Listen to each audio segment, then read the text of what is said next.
Information you are about to receive is for information and educational purposes.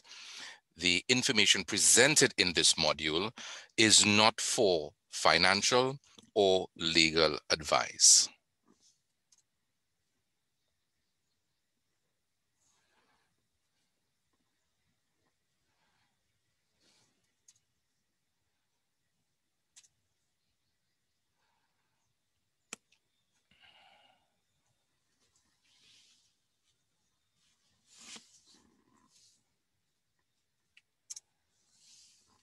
In this module, we will be discussing how a blockchain works and the future applications of blockchain.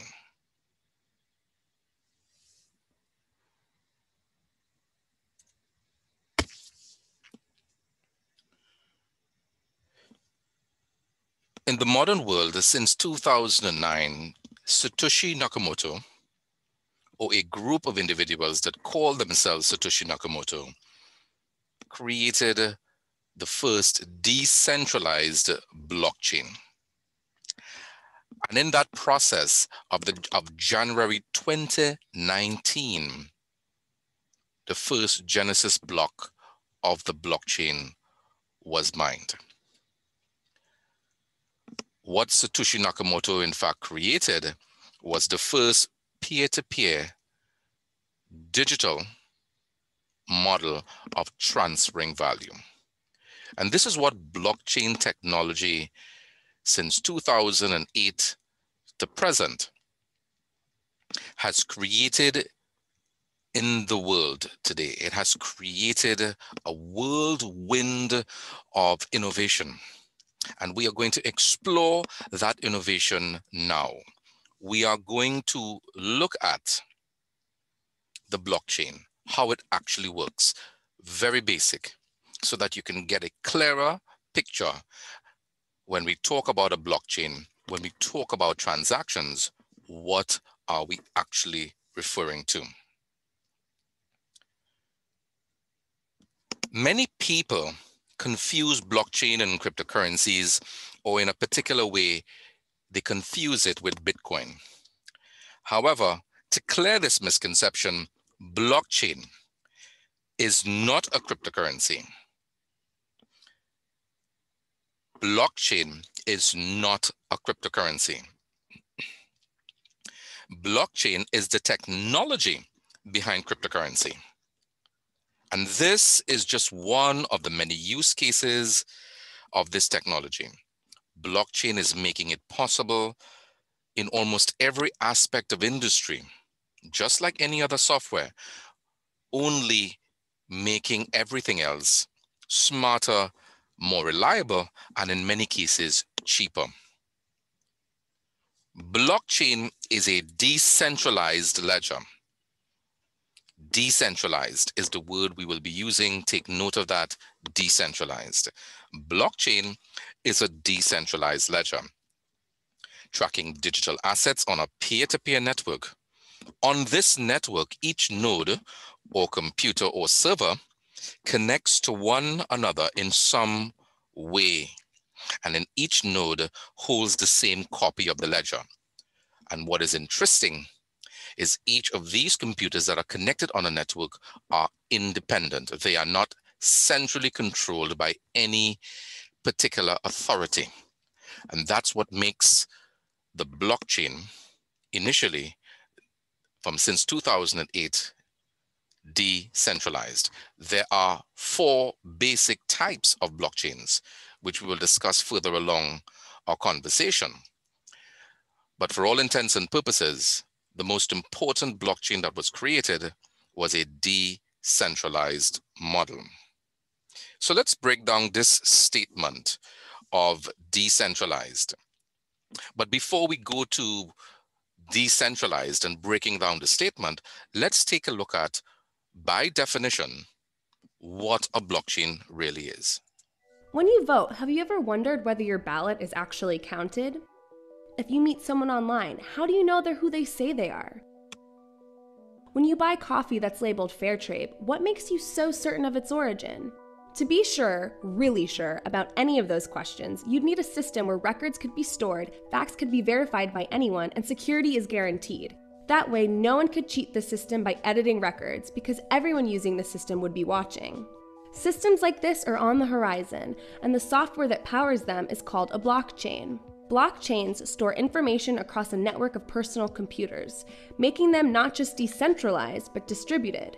This means no central company or person owns the system, yet everyone can use it and help run it.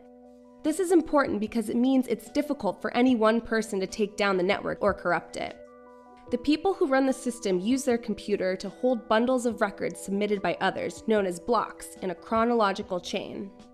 The blockchain uses a form of math called cryptography to ensure that records can't be counterfeited or changed by anyone else. You've probably heard of the blockchain's first killer app, a form of digital cash called Bitcoin that you can send to anyone, even a complete stranger. Bitcoin is different from credit cards, PayPal, or other ways to send money because there isn't a bank or financial middleman involved. Instead, people from all over the world help move the digital money by validating others' Bitcoin transactions with their personal computers, earning a small fee in the process.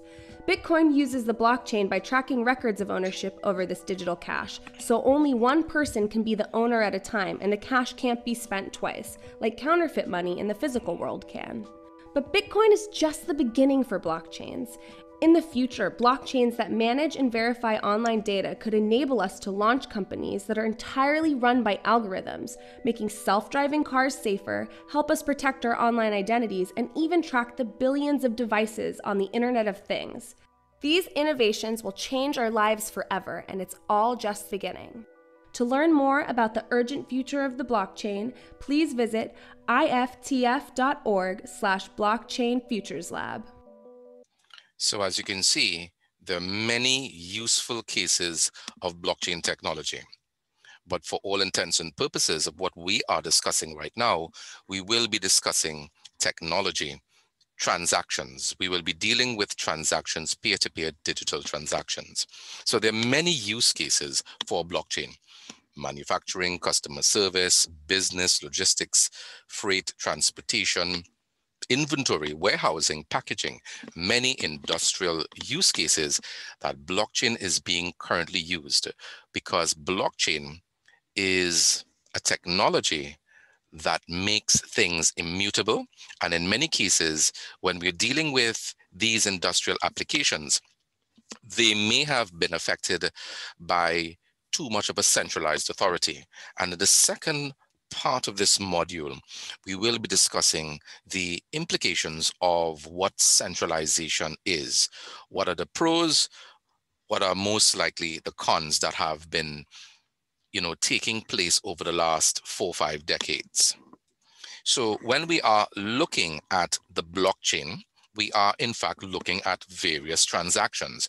And each of this block, or these blocks that you're seeing here, we're actually seeing 2 blocks. It's a peer-to-peer transaction, block 31 and block 32. And each of these blocks carry data. Each of them has value, because on a blockchain, peer-to-peer, we are dealing with value. So let's break this down a little bit at its core. A ledger is a record book which holds details of every transaction that takes place on the network. Each machine contains a copy of this ledger in such a way that it verifies each transactions on the blockchain. So think of it as, let's say, a bank statement. So for example, you and let's say 4 of your other friends holds a copy of a particular bank statement, which all of you all are part of. And when any of your friends makes a transaction, the system, meaning the bank, will check the last statement and verify if it is the same in all 4 of the copies of the bank statement. Only once this has been done, meaning a complete background check is completed, can a new transaction take place. And after the transaction is completed, it will then be checked and uploaded or updated on the 5 ledgers. Anyone who tries to manipulate their statement it won't match the rest of the other ledgers or the other 3 or 4, as the case may be. This is a sure shot way of avoiding fraud. But let's imagine now that this is happening, this same process is happening on a larger scale. Thousands of machines independently connected to each other for all transactions. An attacker cannot manipulate so many devices. And this is what makes blockchain amazing, fundamentally amazing in terms of what it can do. But you might be asking the question, blockchain, how does the acronym or the word, the whole idea of block and chain came about? What does it all mean?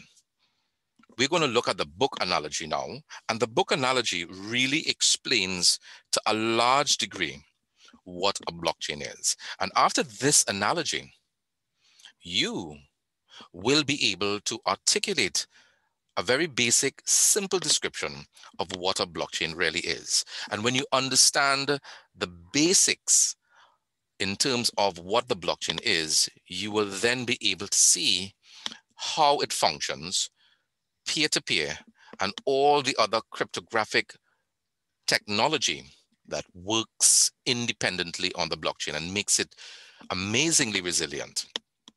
So let's look again at the book analogy. And in this book analogy, it really explains to a large degree what a blockchain is. So think of a book that you're seeing here on the screen as a blockchain. Every individual page as a single block, and the data on this page as a blockchain transaction.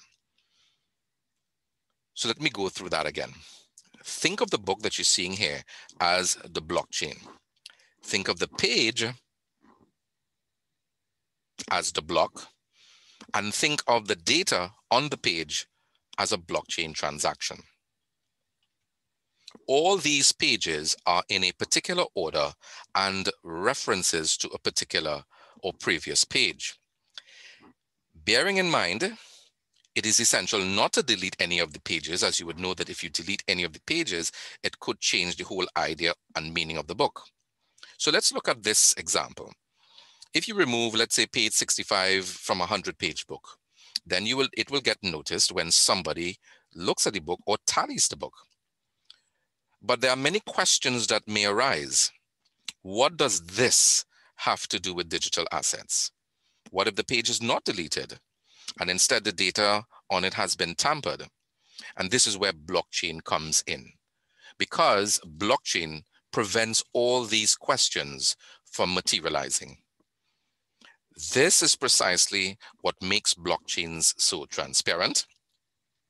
It makes it more reliable because everything is recorded in thousands of places, because it's a peer-to-peer transaction, but the transactions or the nodes or computers or servers are connected independently across borders. They are not necessarily in one particular place. They're connected cross borders all over the world in a totally non-centralized way. And that is truly revolutionary. It's very interesting how that works. But at the end of the day, a digital asset or a currency is nothing but a defined number on the blockchain carrying value. And this is something we will be discussing as we move forward. So when you look at these blocks, as we had spoken about, we are looking at various transactions. And we are going to look at a case in point to help us to understand that. So let's first of all look at the first block to the far left. It's called the Genesis block. And what is the Genesis block? The Genesis block is the first block that was ever mined. There are no previous transactions in a Genesis block. Hence, you will not have a hash. We will be discussing briefly what hash functions are and how it ties in to the blocks or the transactions that occur on the blockchain. Now, these transactions have been already initialized on this blockchain. And when the transaction gets executed, new blocks would reflect the updated balance on each account. So it's very important to understand that these blocks have value. They do have particular meaning and purpose. You would see timestamp, nonce, transactions, etc.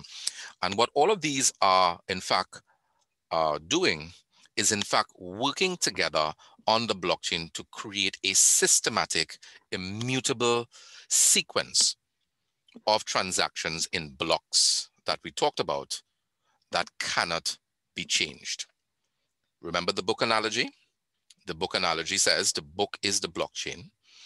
The page itself is the block, and the data that's on the page are the transactions. And these transactions are occurring thousands and thousands. It's not occurring one every 10 minutes. On a blockchain, it's happening thousands and hundreds of thousands of times in real time. And if this is happening in real time, well, then we need to have a systematic, cryptographic, functional way of tracking transactions and ensuring that they don't get lost in the clutter or can't be confused with other transactions or cannot be misinterpreted by other nonces on the network or computer devices that may try to cheat the system and non-validate trust, because trust on a blockchain is of paramount importance, and that cryptographic function that works on the blockchain is of paramount importance. Another thing to recognize, the cryptographic algorithm that works or functions rather on a blockchain uses SHA-256 and RIPMED 160, particularly on the Bitcoin blockchain. These are cryptographic algorithms that ensure that all data is encrypted in real time and cannot be misinterpreted or interfered with. And I think that is very, very critical in terms of looking at the blockchain. So let's look at the last block. The signature that you're seeing is generated using every word that is written on the block. Now, even if a single letter is tampered in the block, the entire signature will change. And this discrepancy is identified on all other blocks that have not been tampered. And this is a sure way of ensuring that we have continuity and we don't have dishonesty in the system. And this is very critical. So let's look at another point. The nonce, or the computer, on the second block, or transaction rather, on the second block are being generated by miners using mining algorithms. And although it differs from blockchain to blockchain, nonce should be created in such a way that the value of the signature of the block is lesser than that of the previous block. Now that might confuse you, and we are in introduction to blockchain, so we are not going to go into detail, but that is a check and balance that has been incorporated into the blockchain to ensure that there is trust and that everything is aligned.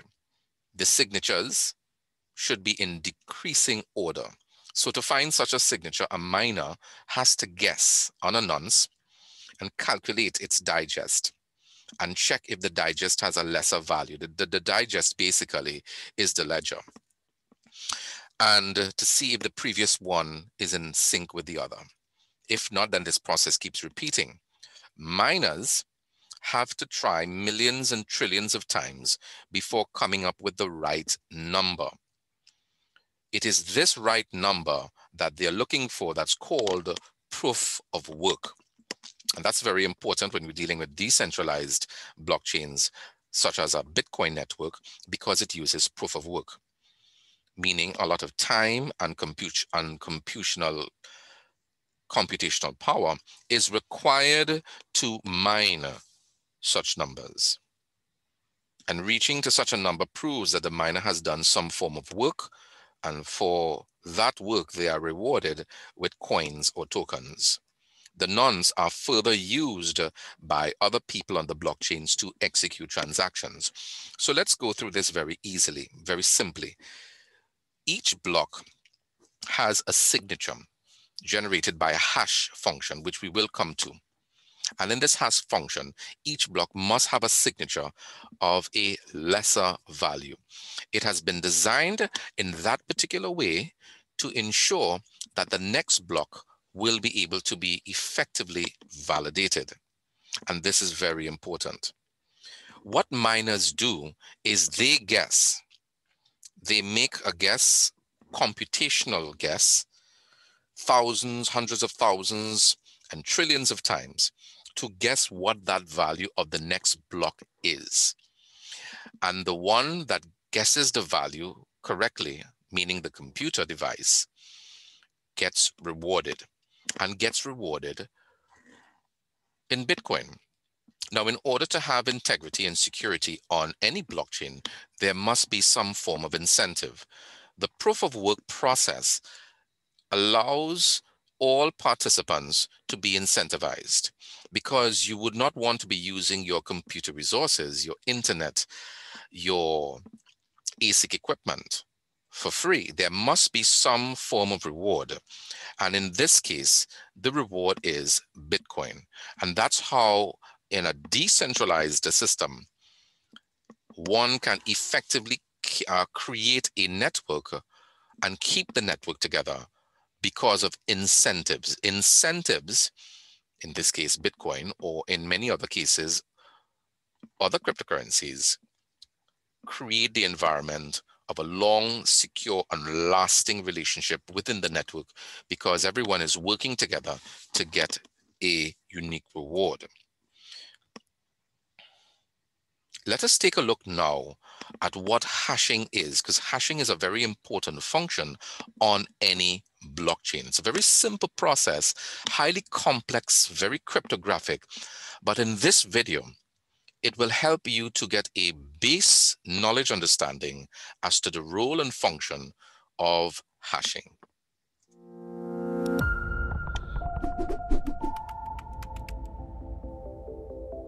What is hashing and what does it do? Hashing is the process of converting an input of any length into a fixed size string of text using a mathematical function. This means that any text, no matter how long it is, can be converted into an array of numbers and letters through an algorithm. The message to be hashed is called input. The algorithm used to do so is called a hash function, and the output is called hash value. There are many formulas that can be used to hash a message, but a cryptographic hash function needs to have some qualities to be considered useful. Each hash value, or output, has to be unique. This means that it should be impossible to produce the same hash value entering different inputs, and therefore the same message should always produce the same hash value. The hashing speed is also an important factor. A hash function should be quick to produce a hash value. Finally, a hash function needs to be secure. It is extremely difficult, if not impossible, to determine the input based on the hash value, while a slightest change to an input should generate a hugely different hash. In blockchain, hashes are used to represent the current state of a blockchain and to ensure its immutability. Every transaction contains certain bits of information, such as the amount being sent, the sending and receiving addresses, the timestamp, and so on. All of this information is combined into the formula to produce a hash called transaction ID.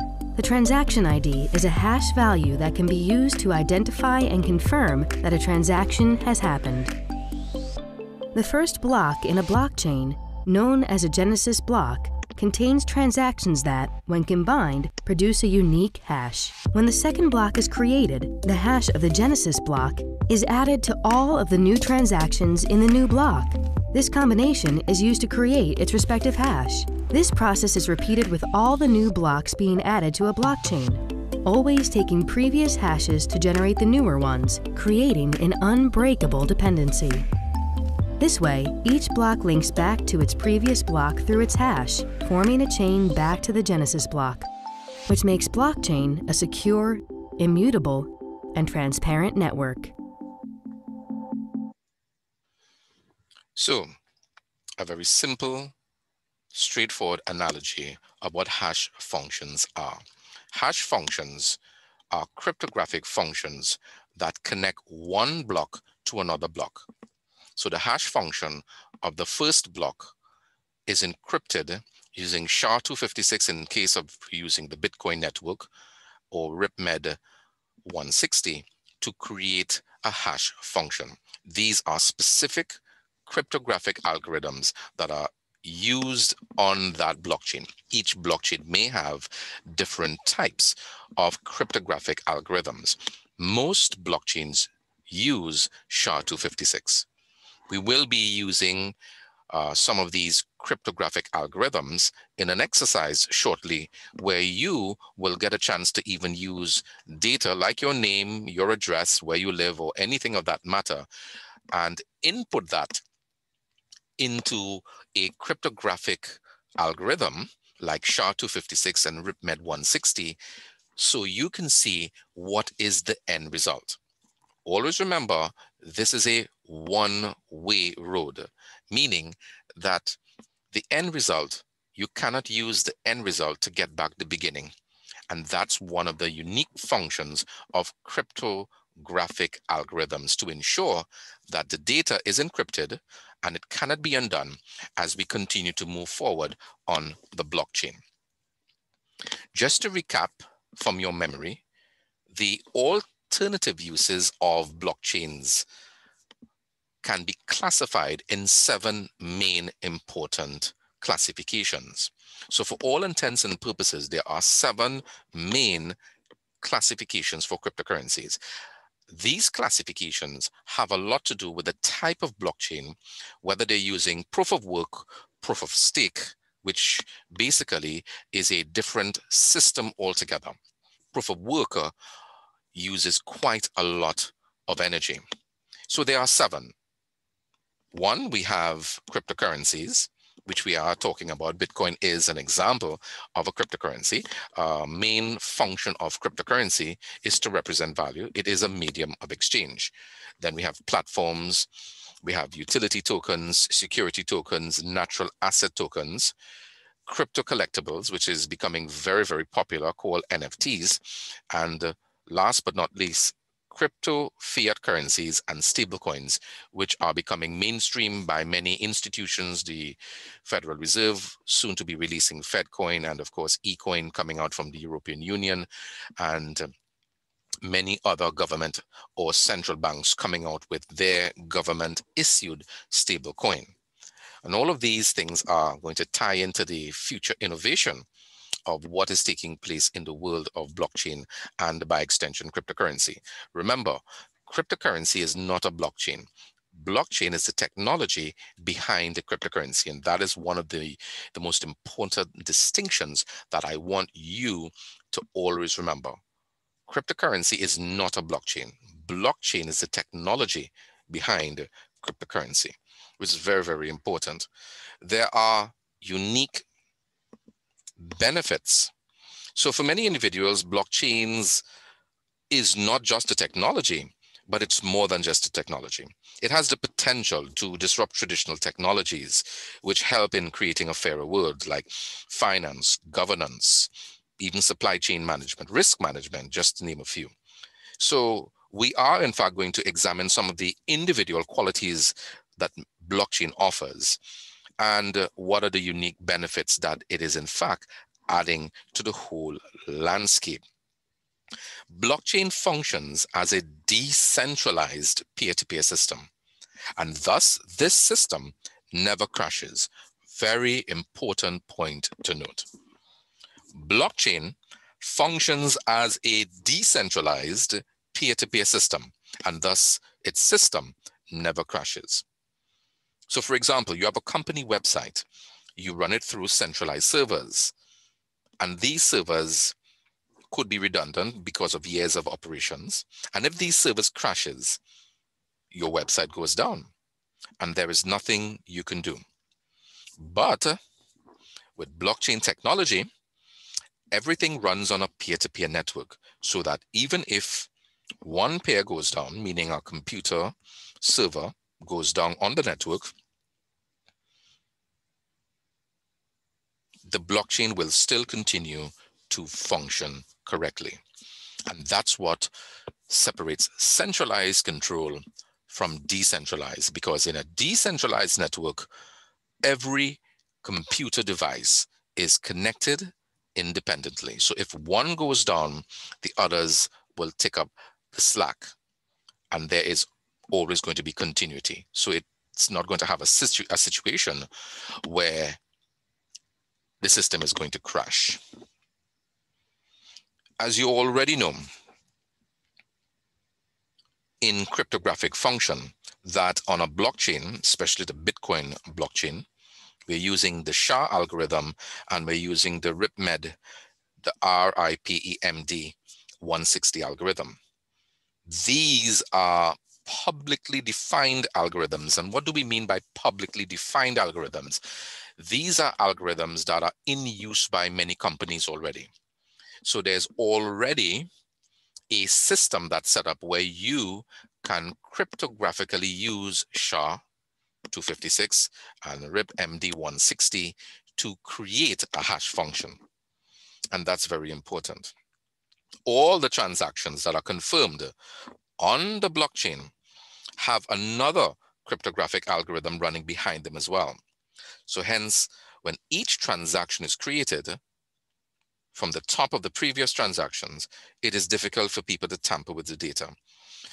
Anyone that's tampering with the data needs to change all the past and the future transactions to do so. So someone might ask, can you hack the blockchain? The answer, in my opinion, technically, you could hack a blockchain. Because in this world, people might say, well, you know, nothing is unhackable, and that's correct. So let's look at an example. We have a blockchain, and we have a hacker. We have 10,000 transactions on the blockchain. The hacker wants to change the data or the transactions that have taken place on the blockchain. For the hacker to do so, the hacker will have to change 10,000 transactions. So yes, the hacker may have access to the 10,000 transactions. However, the amount of resources, time, and energy that is going to be needed to change 10,000 transactions will not be economically feasible. So hence, it will not be feasible for the hacker to do so. So in a real world scenario, while you could hack a blockchain, in many cases, there are systems or control systems that are designed in such a way where, okay, you want to hack it, well, then you have to change all the transactions. And the energy, the computing power that is necessary or needed to do that is not feasible. So for all intents and purposes, you really can't hack a blockchain. And that's what makes the blockchain unhackable, because of how the system is designed. The next benefit of a blockchain is verifiability and auditability. Verifiability and auditability. How does blockchain provide you with verifiability, and auditability? Any record of a transaction on a blockchain is verifiable by anyone. Like if you're using a public blockchain like Bitcoin or Ethereum, all the transactions that happen on these blockchains can be verified by anyone. To verify transactions, you can use Bitcoin Explorer or an Ethereum Explorer, and these are systems where you can go back and check the hashing. These explorers are web applications that are built upon blockchains themselves, where you can go and see how these transactions have happened. So for example, you may want to see how many Bitcoins have been sent to an individual or the time period of that transaction. Thus, everything is verifiable and everything is transparent within the public blockchain. And these records are, yes, openly accessible to everyone, so that there are different ways to secure your record. And that's what makes the blockchain very interesting. Now, this information that we just read here, that we spoke about, are specifically for public blockchains. You can only verify a transaction if it's public. If you are on A private blockchain is a partially centralized blockchain and has restricted access. So in a restricted access scenario, it will only apply to those persons who have access to that private blockchain. So bearing in mind that verifiability and auditability specifically adheres to a public blockchain, and that's very important to note. So as we continue to look at blockchain technology, as we continue to see where blockchains are going, the transactions, the cryptographic functions, the hash functions, how all of these things are tying together when we are in fact creating a peer-to-peer transaction, we are going to see many use cases moving forward. And in part 2 of this module, we will look at the industrial applications.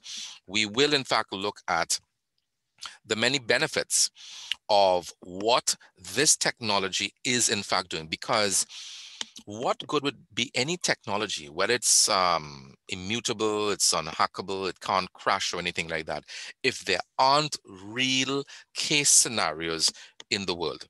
This is very important because you really want to understand how this is going to work. The applications, whether in healthcare, whether we are just transferring payment, which is a common cause now for blockchains, banking, law enforcement, digital IDs, the Internet of Things, which is called IoTs, real estate, which we're going to talk about, and in many cases, tokenization, how that is in fact impacting the way in which we do things. So in the next module, the part 2 or the sub part of this main module, we will in fact be looking at the industrial applications of blockchains.